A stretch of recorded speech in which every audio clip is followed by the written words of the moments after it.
Olá a todos! Esta aula trata do tema Cálculo de Insolvência de Empresas, do professor Dr. Francisco Lorenz. Para o cálculo de insolvência de empresas, um dos métodos mais consagrados e didáticos no cenário contábil brasileiro é o termômetro de Canitz. E é exatamente sobre isso que a gente vai mergulhar hoje. O cenário está pronto para a gente desvendar os bastidores financeiros de grandes corporações. Pensem nisso como um verdadeiro trabalho de detetive financeiro. Nós vamos entender, através dos números, como prever o momento exato em que uma gigante do mercado está prestes a desmoronar. Um conhecimento que, cá entre nós, é absolutamente essencial para a formação de futuros contadores e administradores. A nossa rota de hoje está super dinâmica e dividida em 6 etapas rápidas. 1. A introdução ao termômetro de Canitz. 2. O caso prático da Delta Telecom. 3. O tabuleiro do varejo brasileiro. 4. A fraude oculta no famoso caos Americanas. 5. O estrangulamento transparente nas Casas Bahias e, para fechar com chave de ouro, 6. As lições da ciência contábil. Vamos nessa? Número 1. Introdução. O termômetro de Canitz, que traz a previsão com até 1 ano de antecedência. Então vamos lá. Desenvolvido lá na década de 1970 pelo professor e economista Stephen Charles Canitz, a partir de pesquisas na USP, esse modelo literalmente revolucionou a forma como a gente enxerga a saúde das empresas.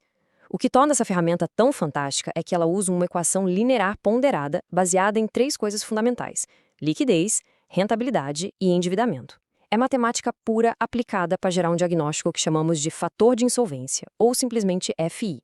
Imagina um termômetro mesmo, com 3 zonas bem claras.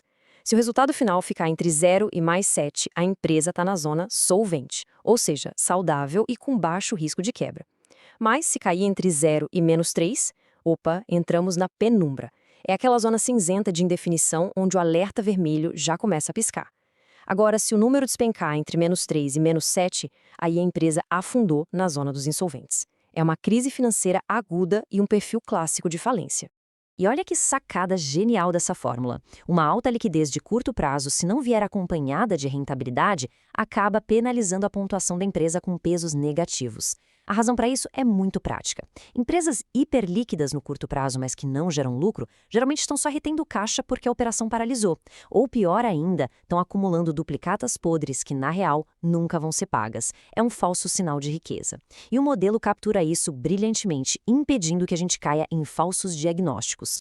Avançando para o número 2. Caso prático, Delta Telecom e o efeito tesoura. Para tirar a teoria do papel, vamos olhar para o caso da Delta Telecom, uma grande operadora de infraestrutura. É o exemplo perfeito. Eles enfrentaram uma concorrência brutal, fizeram investimentos pesadíssimos em concessões usando muito capital de terceiros. E aí começaram a acumular prejuízos operacionais.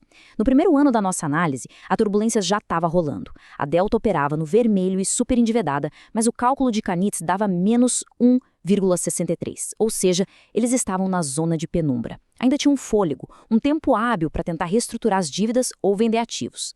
Só que no ano 2, o cenário vira de cabeça para baixo. Acontece aquele estrangulamento brutal que a gente chama de efeito tesoura. A liquidez colapsa de um lado, enquanto o endividamento cresce de forma totalmente descontrolada do outro. Isso cortou todo o oxigênio financeiro da empresa. E o resultado matemático dessa asfixia toda? Um fator de insolvência dramático no ano 2. Menos 3,589. Com esse número exato, não teve jeito. A empresa cruzou a linha vermelha e foi jogada direto para o fundo da zona de insolvência. Isso justifica de forma muito cristalina, baseada puramente na ciência contábil, porque a Delta Telecom foi obrigada a protocolar um pedido legal de recuperação judicial. A urgência era máxima para conseguir blindar o patrimônio contra execuções, enquanto tentavam desesperadamente uma renegociação com os credores.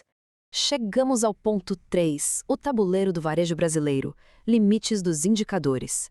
A matemática é incrivelmente poderosa, né? Mas no mundo corporativo real, ela tem seus limites.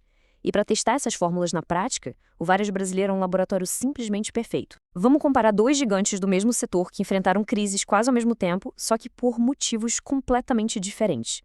De um lado, a gente tem Americanas S.A., onde o gatilho principal foi uma fraude massiva. Isso forçou a empresa a uma recuperação judicial integral, com aquele desconto severo nas dívidas, o famoso haircut.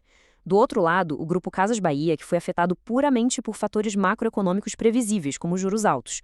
O caminho deles? Optaram por uma recuperação extrajudicial, algo muito mais controlado. Número 4. Fraude oculta, Casa Americanas e o colapso repentino. O colapso da Americanas pegou todo mundo de surpresa, ninguém no mercado previu isso. A crise explodiu literalmente da noite para o dia, quando descobriram um rombo oculto de mais de 20 bilhões de reais. Isso estava ligado a operações de risco sacado, onde os financiamentos bancários para pagar fornecedores simplesmente não apareciam no passivo.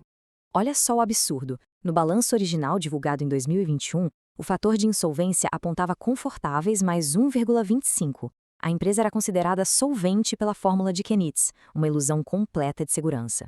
Quando a fraude foi exposta e o balanço foi reapresentado com a realidade, revelando um gigantesco passivo descoberto, o indicador despencou instantaneamente para -7, uma insolvência técnica absoluta e incontestável. A lição vital que a gente tira desse cenário é claríssima.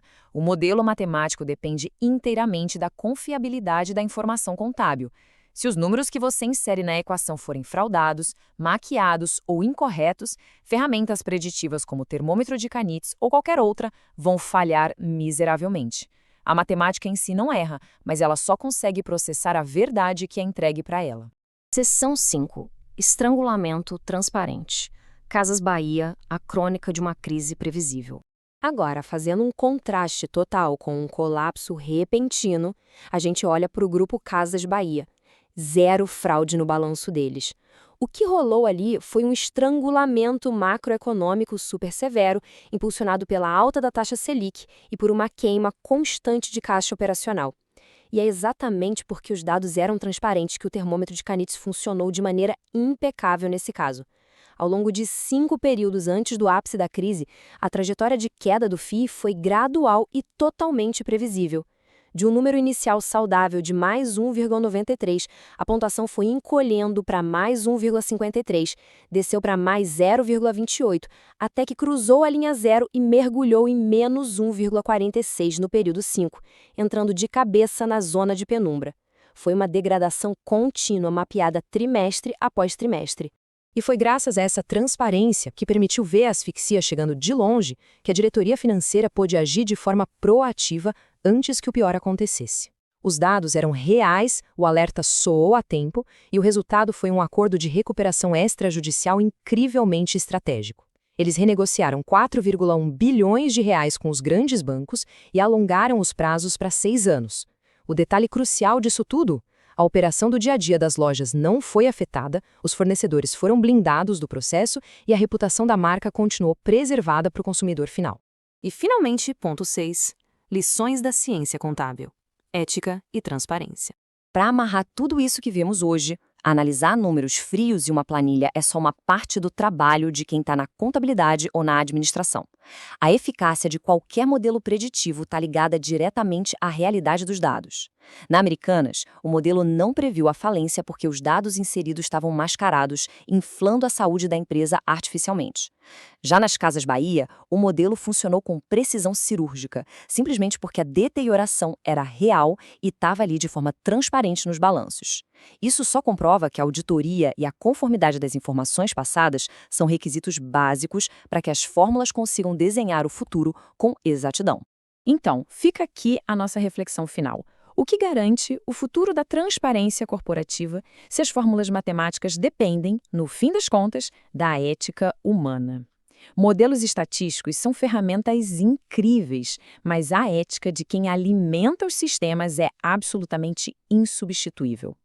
Pessoal, se esse conteúdo agregou valor e trouxe uma nova perspectiva para vocês que estão se preparando para atuar na área, peço a todos que estão assistindo que se inscrevam no canal, sigam a nossa página, salvem esse material para estudar depois e, claro, compartilhem esse vídeo nas suas redes sociais. Afinal, a ciência contábil evolui muito mais rápido quando a gente compartilha o aprendizado. Um grande abraço e até a próxima!